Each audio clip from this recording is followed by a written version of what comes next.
Hey, welcome to What No One Tells You with Chris. And Sarah.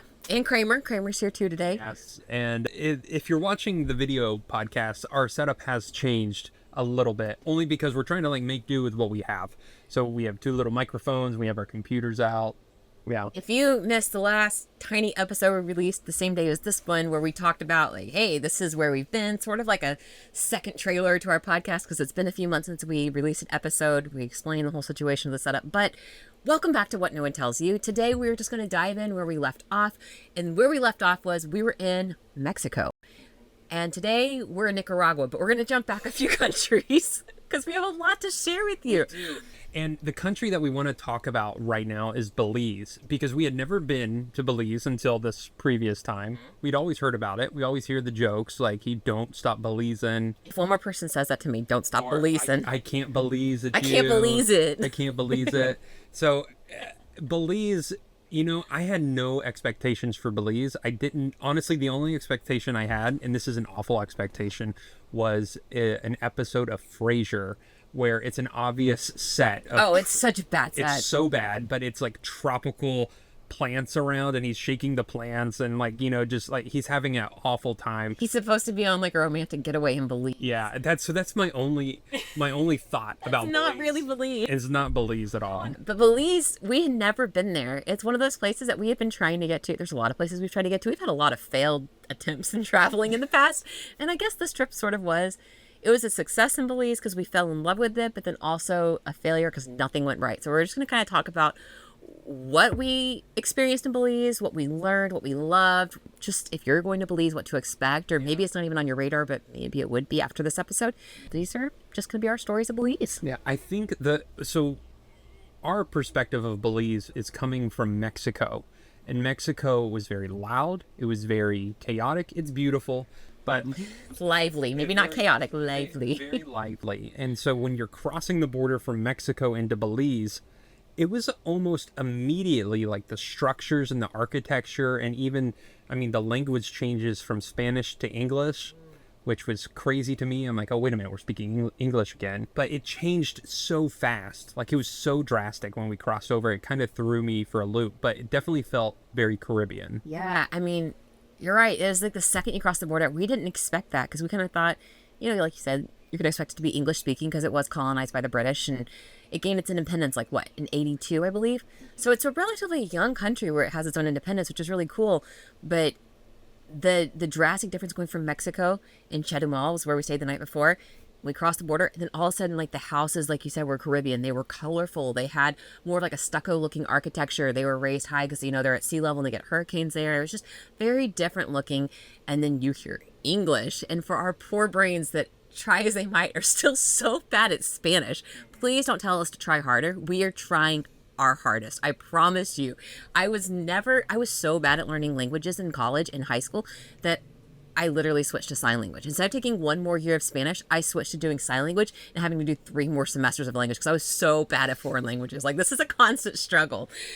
Anyway, so you get to the Caribbean, or you get to Belize, and it's colorful and people are lively. And they are in Mexico too, but it's a totally different lively. Yeah, and so we're driving through. The border check was really fun and nice. They were very hospitable. They loved Kramer. And then we're driving. They did. They did. I've never been laughing going through border checks. They were just so happy. They're like, Kramer's a Belizean now, and they sound very Caribbean. And they had the best accents. They did. Yeah. And but we're driving through these roads, and people are sitting on their porches just waving at us, and our truck looks weird to begin with, and we get stares all the time. I'm surprised we haven't caused any wrecks because people rubberneck to look at us as we're passing by. They'll be on motorcycles and they'll fully turn around to look at our truck. Ridiculous. But people in Belize were just smiling, and it was already it was such a very different feel. But I think one thing that surprised me, especially in the first town that we showed up, was that there's no chains, and you don't recognize that when you're first there. It just kind of looks like all these different houses, or just pop shops. Yeah, mom and pop shops. And you pull up to the grocery store and it doesn't look like a grocery store, at least in the town that we were in. We're is this the grocery store? And you see a lot of people going in and out, but it doesn't, there's not a polished feel in a lot of Belize. It's very casual. I'm trying to think of the best way to say that. So all the grocery stores in Belize are actually owned by Chinese. There's a lot of Chinese immigrants there, and they own all the grocery stores. So it's just kind of funny. They're really nice. Like we walk in, and it would just, I guess it's not what you expect. You expect it to be like Latino or African or like, of just African descent or something. But instead it was like this Chinese family behind the counter, and they're like, hello, how are you? And they're super nice, but they always have a really great selection of Asian food. Like always, like, I mean, you can go in there and it'd be 100 degrees and I'd go in there and I'd buy like packets of ramen because they had decent, like quick cook. Yeah, they had really good Asian food, which is kind of fun. So all the houses are colorful, they totally different style, but you're also surrounded by sugarcane all of a sudden. Like there's just trucks and trucks of just tons of sugarcane. I maybe Mexico exports it. You hear about like Mexican Coke and it has like the real sugar in it. So I'm sure it's grown somewhere in Mexico. Coca-Cola, right? Yeah, Coca-Cola. But I never noticed any sugarcane being grown in Mexico. But the second you cross the border in Belize, I mean, it is just like sugarcane fields for miles and trucks and tractors. I'm sure we have video footage of like these gigantic like semis loaded up with just sugarcane. And it just feels very tropical. Yeah, very tropical. Yeah, and so the first night that we came into Belize, we stayed at this place called Crooked Tree, and it was this nature preserve that it's reserve. Sorry, I think maybe preserve or reserve. It Doesn't was matter. It was this nature place where you could see a lot of birds. And we didn't know at the time, but it had flooded. And so we pulled into the campground and I waved the lady down. She's like, you can't camp here, but you can camp back here. And it was still beautiful. It wasn't on the lake or the water, but Just probably for the best because the bugs were pretty bad. So I think the further away from the water we were, we probably had less bugs than we would have close up. Maybe less snakes too. There's a lot of snakes out there. a lot of snakes. Yeah, but we weren't in like the official campground, but where she told us to park, it was level, and she had tucked us in between hibiscus bushes. I don't think they're trees. I think they're bushes. They're really large bushes, but they're very, I guess some people call them like Jamaica flower or Jamaica flower, but they're hibiscus is how we knew them. And they're just like, we opened up our door and there's this beautiful pink hibiscus outside. And it was so relaxing. Like I am a very amateur birder now because I'm in my 30s. And I was out there birding because Belize has crazy numbers of birds. Like so many varieties. I think it's like 400 plus different types of bird. The national bird is a toucan. They have 3 different types of toucans there. Never saw a single toucan. I think it's a hoax to get tourists to come. I never saw the Fruit Loop bird. Very ticked about that. Fruit Loop bird. Yeah. But Crooked Tree was beautiful. Crooked Tree was beautiful. We only spent the night there, but I mean, and you could probably go in the back and spend a few more days if you really wanted to, just to be in the nature and be alone. When it comes to Belize, it's a very small country, and it only takes 3.5 hours to cross. So Belize is roughly the same size as Massachusetts. Oh, wow. Really? It's very small. Yeah. So very, because I mean, like think about Massachusetts. Like you've got Boston and past that you're through it in like an hour. But that was what's funny was talking with some of the locals. We would pass through a village and then it would maybe take 20 minutes to the next village or something like that. Oh, and we would get to the next village and we were like, oh yeah, we were just over there. And they're like, wow, that is like a day's drive. It was so bad. far, but they acted like it was so far. I'm like, it's just 20 minutes back there. Yeah, we were at this one campground in Belize and it was like 15 minutes outside Belmopan, which is the capital. And this lady came over to our camper and was just talking to us and trying, like, she saw our license plate and everybody's always curious. So she, like, just started talking. And I was like, are you from here? And she's like, oh, no. I'm from Belmopan. I looked at Chris. I was like, isn't that the town like 15 minutes from here? It's so close. Yeah, that was really fun.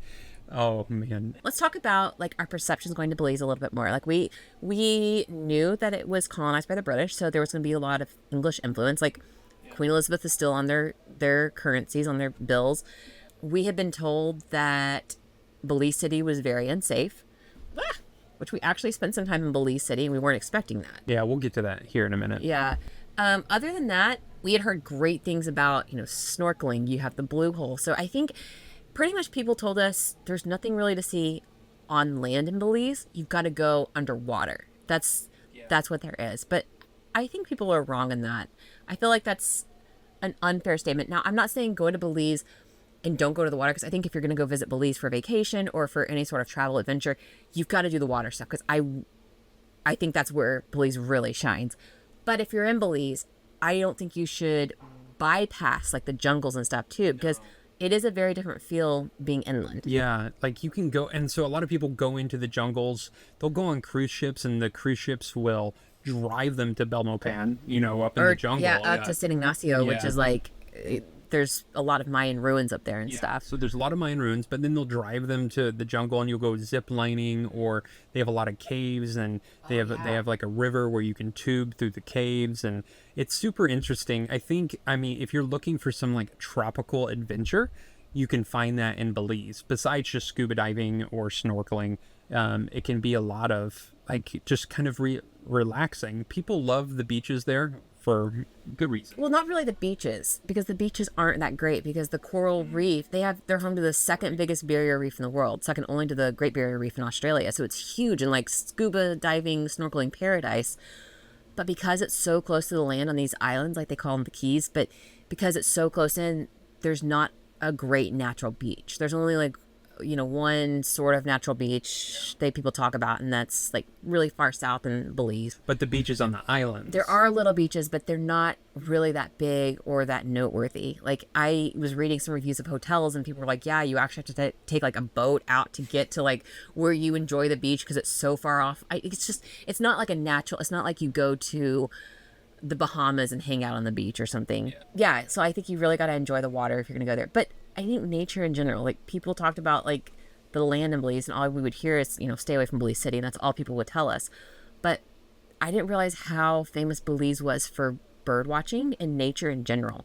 Like, I mean, crazy amounts of birds. And what other nature did we... Oh, we heard howler monkeys outside our campsite. Still didn't see them. We haven't seen one yet. They're creepy sounding when they're ominous. They're just like, oh, that's it. Yeah. But they're like yelling. They sound like somebody screaming. I mean, they're howler monkeys. But yeah, you could hear them in the trees. I think it was a lovely country for being so small. It was wonderful, but the people were the highlight to me. Like the second we crossed the border, we were talking to some people in immigration, and it's immigration, so you kind of expect them to maybe like be told to sell the country up to tourists and that kind of thing. And they were like, "Welcome to Belize. I live in paradise." I live in paradise. Or like we'd be like, "How Welcome are you to doing? paradise." What do you like about Belize?" And they're just like, "Oh, I live in paradise." Like everybody said that. It almost felt like something like propaganda, like they were told to tell us. But they were authentically nice. Like, we'd be in the backwoods, and somebody'd like walk up to us and be like, "What do you think of Belize?" And I was like, "I love it." And they're like, "It's paradise, isn't it? We love it here." And I was like, "Are you being paid to say this?" Like literally one day we were in a laundromat, and Chris was inside doing laundry, and I was in the parking lot making dinner in the camper, and I had the door open because it was 100 degrees. And this guy walked up and like knocked. He's like, "How long are you here? Welcome to my country." He was just so excited. So let's talk about that laundry epidemic or situation, because epidemic. Because I'm in there doing laundry, and the thing about Belize is like you have really, really nice locals, and then you have really, really nice expats, and there are a lot of expats.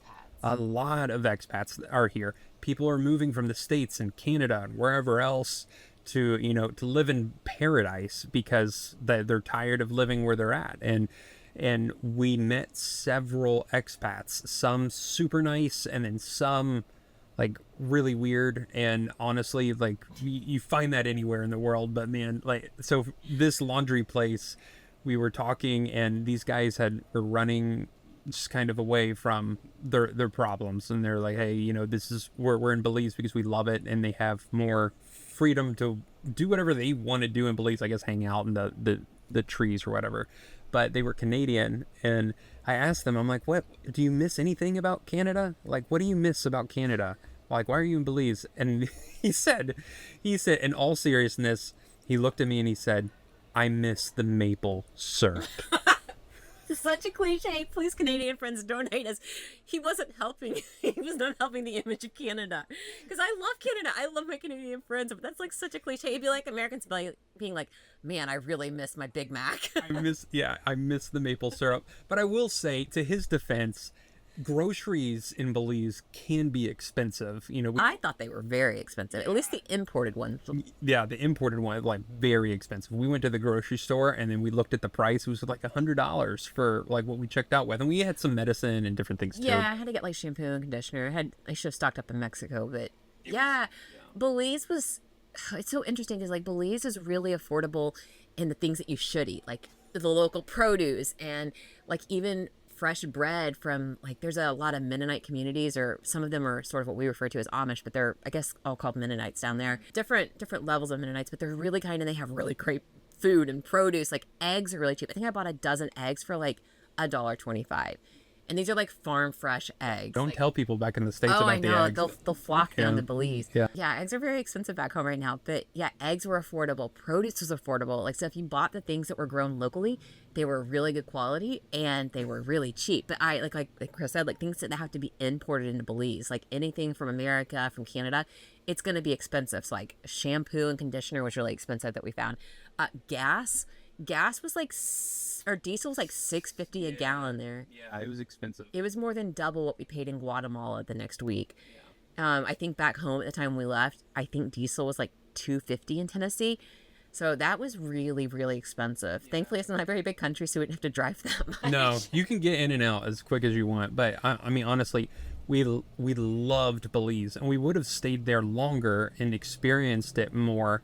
But unfortunately, we had a start of some very bad events, and we kind of, told people about this on Instagram, and we put it in our Belize video. But do you want to just talk about that? Yeah, so we only spent a week in Belize. The plan originally was to spend a couple weeks. We were gonna, spend some time in the jungle, and then we were also going to spend a few days on one of the islands. I think we decided on San Pedro. San Pedro. This is the island we were going to go to. And we were going to go fly over the Blue Hole. We were going to go do a snorkeling expedition. We were going to do like all the Belizean things that people talk about doing in the water. And then Kramer had other plans for our trip. And we were at this pretty remote campsite, which, by the way, I think it's like only 30% of the roads in Belize are paved. Some crazy number like that. Like, most of the roads are dirt. So we were like miles down this dirt road, camping in the middle of nowhere. It happened to be a federal holiday too, and it was late at night on a federal holiday. So no veterinarians were open where we were. Like, even the closest one was going to be like 30, 45 minutes away. They weren't answering, or they did answer, and he's like, "I'm not seeing your pet tonight." We're like, okay, well, he's literally vomiting up a ton of blood right now, please. And he's like, "No, it's a holiday." So anyway, long story sort of short, Kramer got a really, really nasty parasite, and it was so scary. And he's had parasites in the past. Like, as a puppy, he had this weird fetish with eating goose poop. Like, try it as I might at the dog park, I could not stop him from eating goose crap. So if you turned into this podcast for goose crap advice, Sarah's got you covered. So Kramer got a parasite, and contrary to what people said online, like, don't let him drink the water of the river that he's swimming in, or, all these other things, it actually was a parasite that's only found from animals and insects. So the vet said it could have been something as small as eating an insect, or he could have eaten, a dead raccoon. Do they even have raccoons in Belize? I don't think they have a raccoon, no. Whatever it was. He's never off a leash with us. So it must have been something super tiny, like a bug. But it destroyed his tiny little body. It was legitimately scary. We've never seen Kramer like this. And, not to be graphic, but it was a lot of blood, like a lot. Coming out both ends. Yeah. Let's talk about the couple that we met. So we talked about there's a lot of expats in Belize, and the day before Kramer got sick, we were sitting in a coffee shop, and Kramer was sitting with us, and this really, really sweet couple came over, and she wanted to talk to Kramer because she used to have a poodle, and her poodle apparently used to look a lot like Kramer. And so she was just all excited to see a poodle down here, or a doodle, or whatever you want to say Kramer is. She was native Belizean. He was an American expat. They were married. They lived down there, and they had been living there for like 20 years. So they were pretty connected. And she gave me her number, and she's like, if you guys need anything while you're here, just call me. Like, we can help you guys if you need your car worked on or whatever, just call us. And I thought, oh, that's really sweet. I'm never going to need that.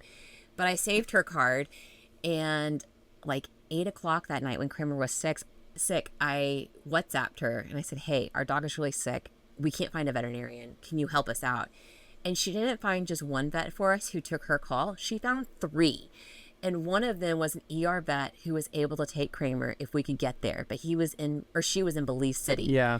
So looking at the map and where we were, we thought, one, it was a longer drive, but Belize being so small, it turned out it was only about an hour, 20 minutes or so from where we were. So we packed up everything and drove in the night, which we do not recommend driving at night anywhere. Especially through cities, and Belize City was when we were heavily warned against. Yeah, and the thing about driving through the night in countries like this, like Mexico, Belize, like it's hard to see. Like you can have your headlights, but they don't have a lot of lights at night on the roads. And so you could be driving and all of a sudden you're on somebody with a bicycle who has no lights whatsoever. So it's more dangerous in that regard. It's not like somebody's going to jump out and like. Well, I think carjacking is a risk in cities for sure. That's what I was warned about. But I think the bigger risk is running into somebody at night because it's just so dark. Or animals, and there's no one out there. Yeah, there's no one. So we're driving through the night, and we finally get into Belize City, and the vet was able to take Kramer, and it was a really nice vet office. Very nice vet office. I mean, obviously they spoke great English because that's the primary language there, which, I mean, switching over, being in Mexico for months, and then, you know, some of the people are still very Latino, but yet their primary language is English. Man, that was really hard for my brain to switch over and not say like, sí, gracias. Like, I know they looked at me like, you idiot. Like every time I pulled into a border check, I was like, hola. They waved me on because they didn't feel like dealing with me. But anyway, this vet was like, she was just so sweet and she was very competent. She instantly knew that it was a parasite. Like she did blood work or took a blood sample, and within minutes she had looked under the microscope and she's like, I know what it is. She's like, this is what it is. Make sure we're going to keep him for a night, make sure he's okay. He was pretty dehydrated by that point. They hooked him up to an IV. It was really hard. We've never had to leave Kramer overnight besides at like my parents' house or a friend. So the vet was so nice to let us sleep in their parking lot overnight because they kept Kramer inside. And then we were in Belize City for the next day, and they wanted to keep Kramer for another day. So we could have just sat there, but we just kind of walked around the city a little bit, just trying to figure it out and take it in. And I think that's when we noticed we had heard some things about Belizean food, but Belize City was the place where we experienced that the best because there's a lot around. Yeah. And if I'm being totally honest, I was pretty burned out on tacos by the time we got to Belize. Like, I love Mexican food, and I know there's more than just tacos. We tried lots of food in Mexico, but by the time we reached the Belize border, if I never ate another taco again, I think I would have been okay. Like that's where my mentality was. Like I was just done. But Belize is more Caribbean, so they do like jerk chicken. They do like beans and rice and beans. And believe it or not, those are two different dishes. Our new Belizean friend, she taught us that, and I'm glad she did because I didn't know that was a thing. But yeah, the food in Belize City, we had a chance while Kramer was sick. We walked around a little bit and we got to try some of the beans and rice. Yeah, a lot of beans and rice. And it was very good. They put like coconut water in it, or coconut milk, sorry, in it. And it was really good. Like I enjoyed it. It was a different change of pace. And Belize City, it's a city where I don't think it gets a lot of cruise ships in. And it's a city every Belizean, everybody that we told going to Belize, they're like, don't go to Belize City. Like it's not worth it. And not even if they were warning us about safety, but more just like there's no reason to go there. There's not much there. And I would agree with them is that it's just a city. Like you can, but a small city. A small city. So you can find some food, but other than that, like Belize City is not built for tourists in that regard. So you can go in for maybe spend an hour or two, but the real gems of Belize are probably more into the islands and the beaches and more in the jungles. Yeah, for sure. The way the Belizeans described Belize City and like foreigners described Belize City, I really thought that like I was saying my prayers as we were driving through Belize City that night in the dark at like 10 p.m. because I was like, we're going to get carjacked. Like everybody warns us. And the vet was like on the outskirts of town and it was in a pretty good area. People told us like, yeah, that's a good area. But I was like kind of afraid because we don't like to drive at night, but it was not that bad. I'm not saying go out driving, cruising through Belize City at night, but it wasn't bad. No, most places are never as bad as they're hyped. No. So finally, Kramer was released from the vet a few days later. And a few pounds later, he had been on a diet, and that just jump-started it a little bit. He's doing better than both of us. So, like, Kramer, bless his heart. So Belize, and that's when Kramer was still recovering from the vet.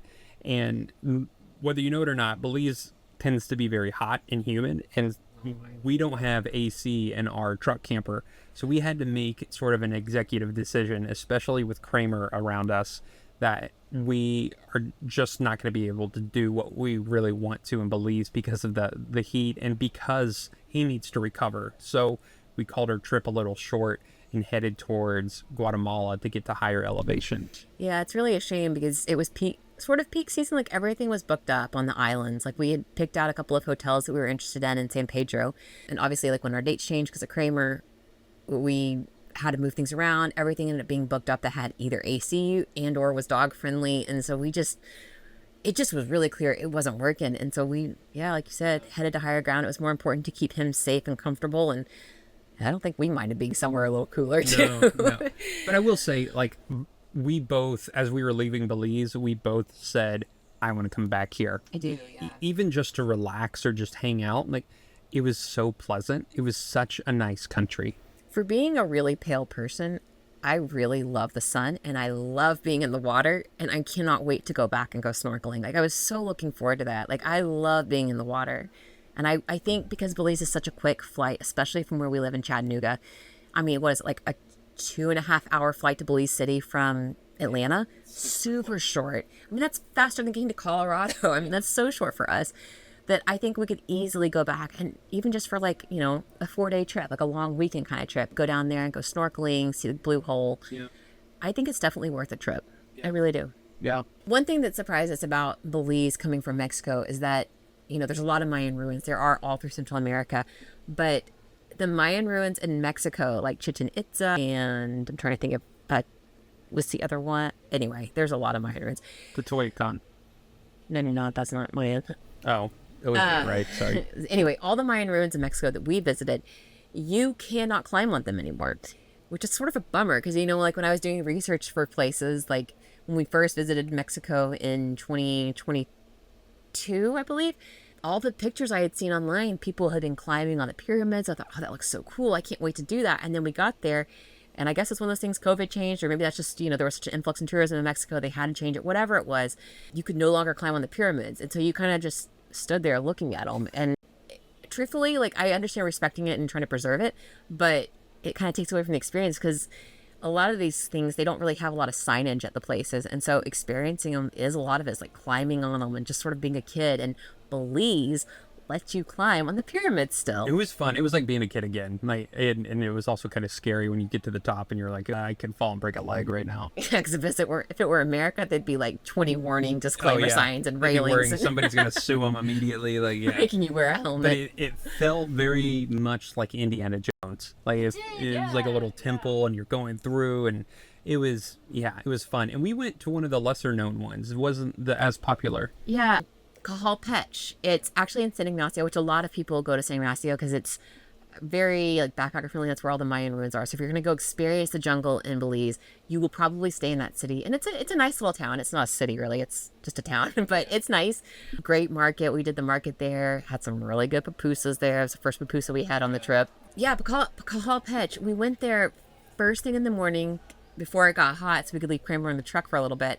You really only need like an hour there because, like I said, there's not a lot of signage there. A lot of it, you need to do the research on your phone or hire a guide. We didn't want to hire a guide, so we just sort of like read about it on our phones as we were walking around, but we could just climb all over them. And I think it was like, what, $5 or $10 US to get in. Yeah. There was only one other couple there from Wisconsin. They were also Americans. So we had this entire like Mayan village to ourselves, or ruin, which was really cool. And so we got some really fun pictures, and we just got to walk around and explore it. And it was like stumbling upon something in a jungle, like in Indiana Jones. Yeah, it really was. Yeah. So can we talk about the weird story at the very end of Belize? Which one? Oh.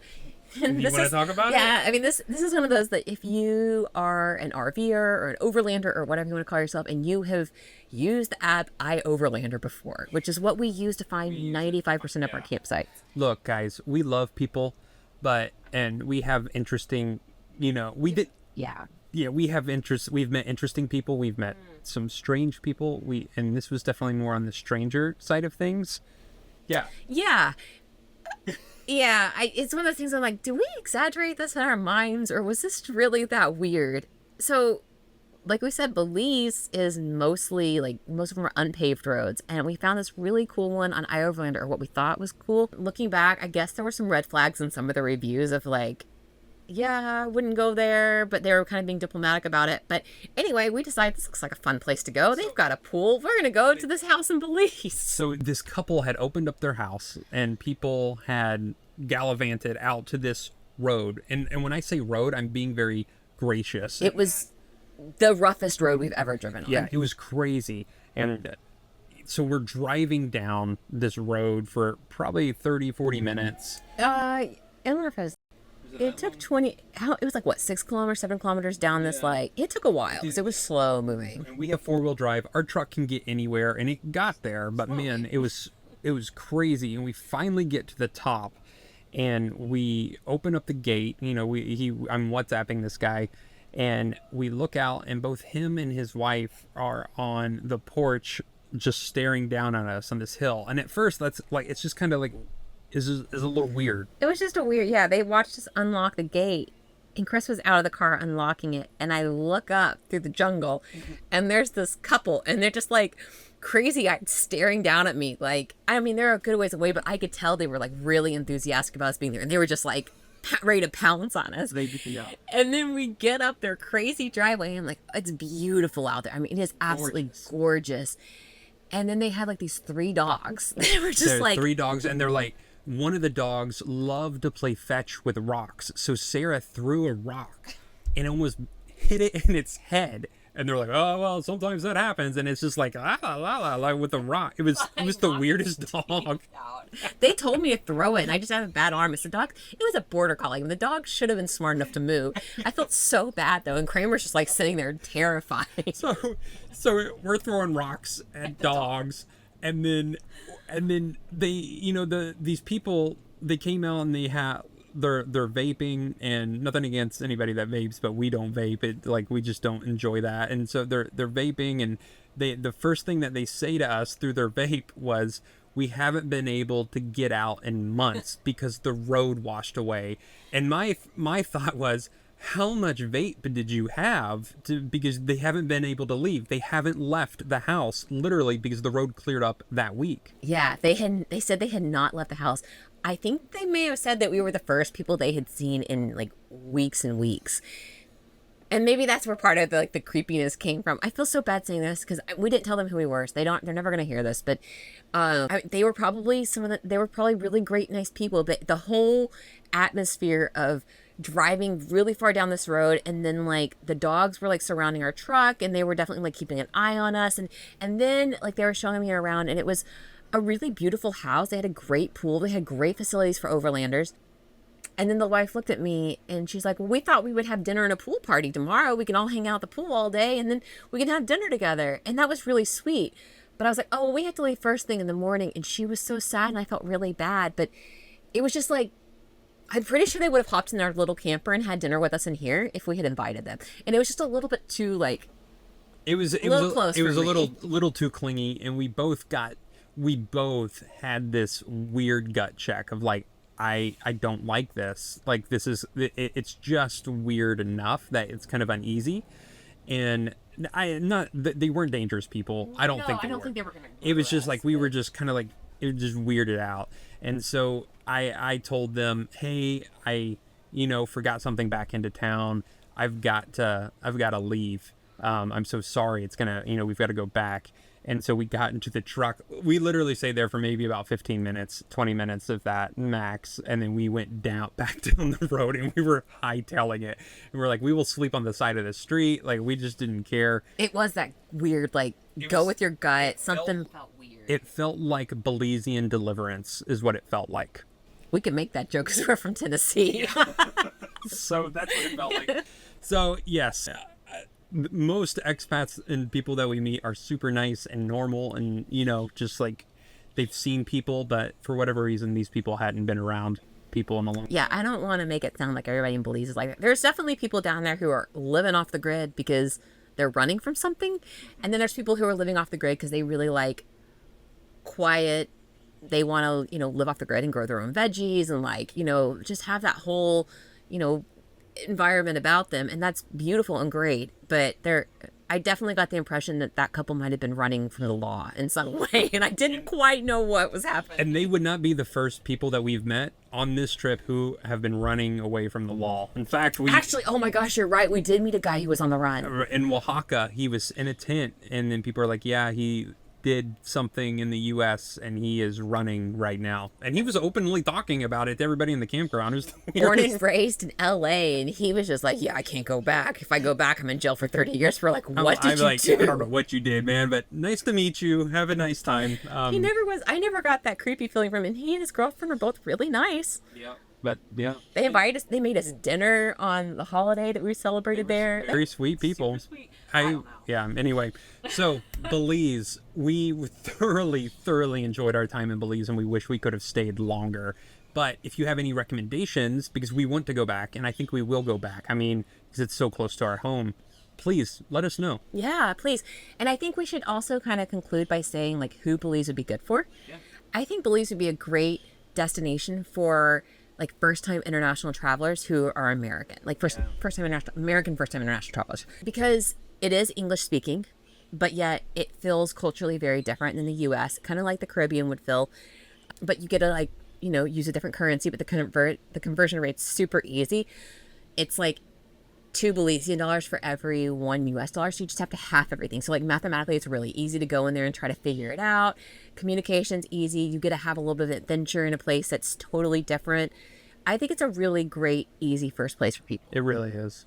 I would highly recommend Belize. Yeah, and we have some travel guides on it too on our blog if you're interested of like things to do in Belize, because even though everything didn't go as planned on our trip, I had put weeks of research into Belize and I knew where we were going and what we were doing, all those kind of things. So I have a whole bunch of resources of everything we had planned, and some we did and some we didn't get to do, but you can go check that out. All right, guys, coming from a parking lot in Nicaragua, we will see you later. See ya. Thanks for listening to What No One Tells You with Chris and Sarah. If you have a comment or question that you want answered on the air, be sure to send us a message to hello@chrisandsarah.com, or you can call or text our phone number at 423-825-9572. Thanks for listening.